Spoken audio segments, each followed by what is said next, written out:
Capítulo 1. Unção. Fala-se muito hoje sobre unção. Expressões como pregador ungido, culto ungido, unção liberada, é unção que quebra o jugo, unção de cura, tornaram-se comuns em nossa linguagem.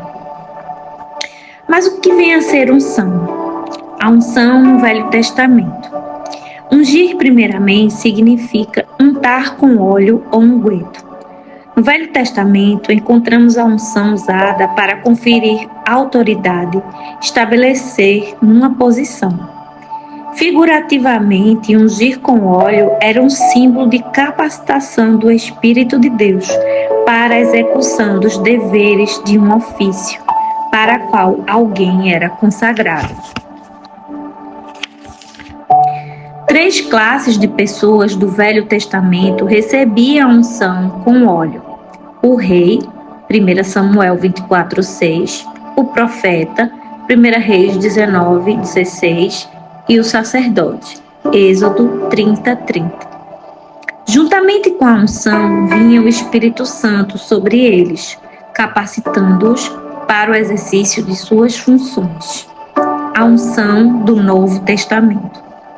No Novo Testamento, a unção com óleo é usada para o enfermo, enquanto a unção para o serviço é conferida pelo Espírito Santo, sem a necessidade de qualquer símbolo físico.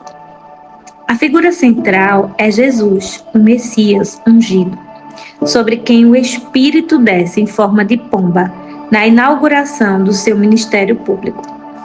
Jesus é referido como ungido de Deus. O próprio termo Cristo é a tradução grega da palavra hebraica que significa ungido. Ele mesmo declara: o Espírito do Senhor está sobre mim, pelo que me ungiu. Lucas 4:18.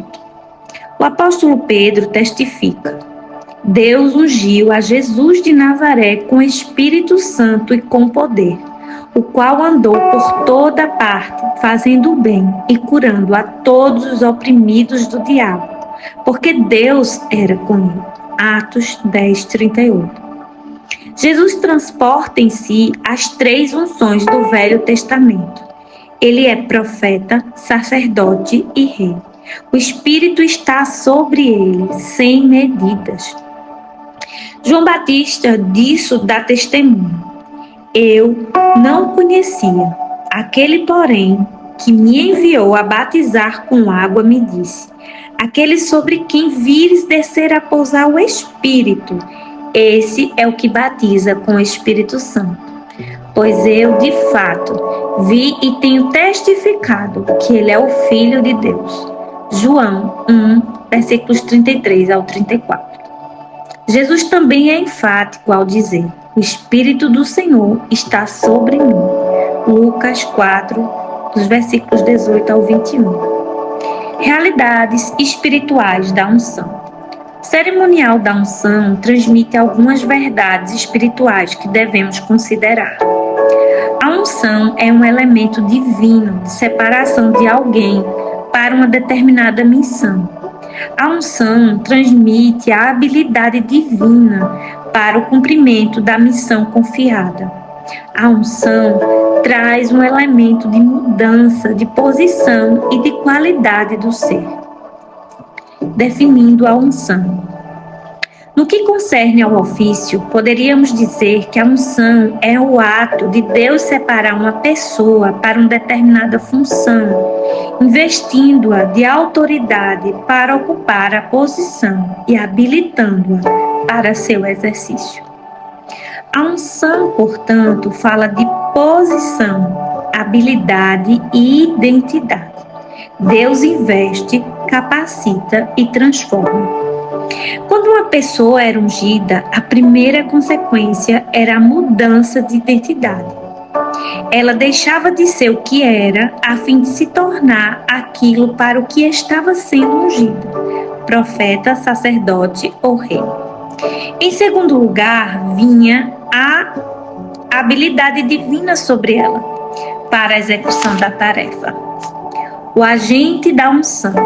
Antes que Jesus consumasse sua obra de redenção na cruz do Calvário, ele fez uma assombrosa promessa. E eu roguei ao Pai, e ele vos dará outro Consolador, a fim de que esteja para sempre convosco, o Espírito da verdade, que o mundo não pode receber, porque não vê nem conhece. Vós o conheceis, porque ele habita convosco e estará em vós. João 14, versículos 16 e 17. Que maravilhosa promessa! Na nova aliança, todos os discípulos seriam privilegiados, recebendo o Espírito Santo, não apenas sobre eles, mas dentro deles. Há 2 incidentes após a ressurreição de Cristo, o ungido, que ilustram as 3 referidas facetas da unção: separação, habilidade e identidade. Primeiro, no cenáculo, disse-lhes, pois, Jesus outra vez: Pai seja convosco. Assim como o Pai me enviou, eu também vos envio. E havendo dito isto, soprou sobre eles e disse-lhes: Recebei o Espírito Santo. João 20, versículos 21 e 22. Aqui, os discípulos se tornaram os primeiros da família de Deus a serem recriados no Espírito, pelo poder regenerador do Espírito Santo. Nascem de novo, são separados do mundo e ocupam uma nova posição. Assumem uma nova identidade. São feitos filhos de Deus.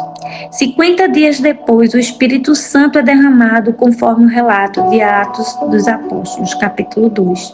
Todos ficaram cheios do Espírito. Esse era o cumprimento da promessa de Jesus. Mas recebereis poder ao descer sobre vós o Espírito Santo. Sereis minhas testemunhas, tanto em Jerusalém, como em toda a Judéia e Samaria, e até os confins da terra. Atos 1, 8. Agora os discípulos recebem a habilidade divina para o cumprimento da missão. O Espírito Santo é o agente da unção divina.